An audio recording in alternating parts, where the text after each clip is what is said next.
这个专业的车窗润滑剂是所有 4S 店不会让你知道的秘密，因为只要把这个润滑剂均匀地喷在车窗的缝隙，立刻就能消除卡顿和异响。10年的旧车也像新车一样顺畅，不光是车窗能用，车门、天窗、轮胎都能用，既润滑了车窗，还养护了老化的胶条，不用出门，自己在家就能轻松做保养了。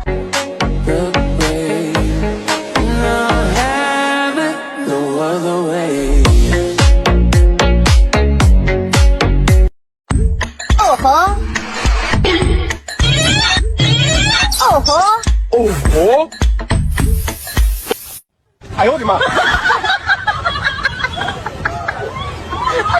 很多车的车窗玻璃在用久了以后，会感觉上升的时候阻力非常的大，有的时候甚至会出现卡顿或者异响的感觉。遇到这种情况，很多 4S 店会建议你去更换玻璃升降器和玻璃胶条。